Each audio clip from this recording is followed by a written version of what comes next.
Hey everyone, you saw the title. I have a confession to make. I'm a savage cheater. And I got away with it too. Nobody suspected a thing. But my conscience has been gnawing at me for the past month, and I think it's time to finally come clean. As some of you know, I consider myself a member of the Magic community first, and a content creator second. So I think that this sort of honesty is important, and hopefully, people will accept me back one day.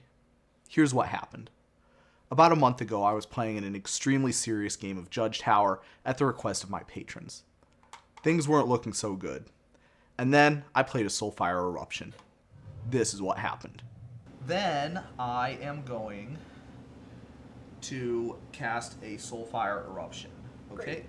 So I'm going to choose any number of target creatures, players, or planeswalkers.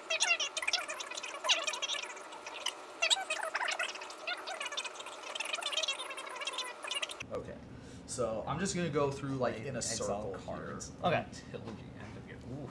Yeah. So Okay. we're gonna start out with Neiman.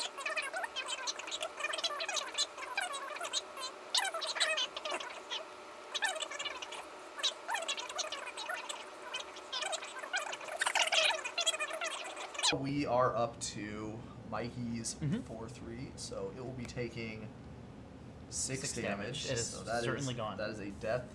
Oof. And then we've got a Pack Rat against this 1/1 token, and a Stoneforge Masterwork against that token, and a 7-ball against the Glory. And then we actually have 3 more, which would be for the 3 of us. So I will be taking 0. Oof. Mikey will be taking 2. Okay. And Dalton Fitting. will be taking 0 again. Okay, very Ooh. nice. All right. Did you see it? What do you mean no? It's right there. Okay, so here's the deal. When you cast Soulfire Eruption, you have to choose targets for it. Then, when you're resolving that spell, you have to say which target that you're damaging each time you exile the top card of your library. I got this part right. Unfortunately, it turns out that there's an order to this. According to this rule here, you have to go through the targets in app-nap order.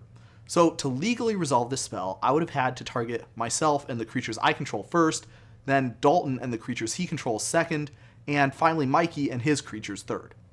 This is not how I resolved it. I did all of my creatures first, then Mikey's, then Dalton's, which is the wrong order. Also, I had the players all at the end rather than in the same part of the process as the creatures that they control. A couple of interesting things that I noticed while I was researching for this episode. First is that although a player and the creatures they control must all be handled together, that is either all before or all after any targets that do not fall into that category, the player can be handled at any point within this group.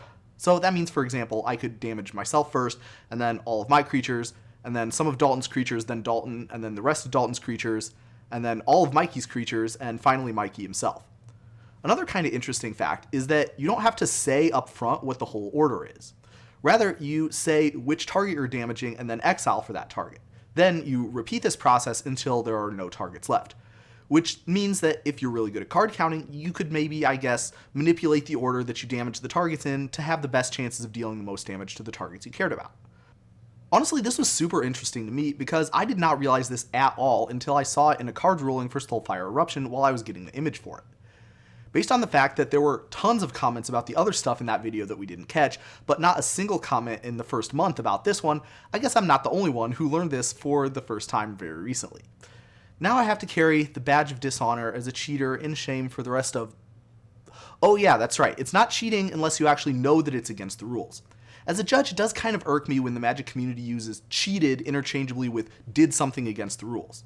Any game of Magic has about 1 million moving parts, and as anyone who's ever played in the feature match area can tell you, nothing about that changes when the cameras are rolling and the stress is on. As a judge, I see lots of rule breaking all the time, but very little of it is under suspicious circumstances. Being labeled a cheater when you didn't do it intentionally can turn an already embarrassing situation into something that can be really damaging to someone's mental health.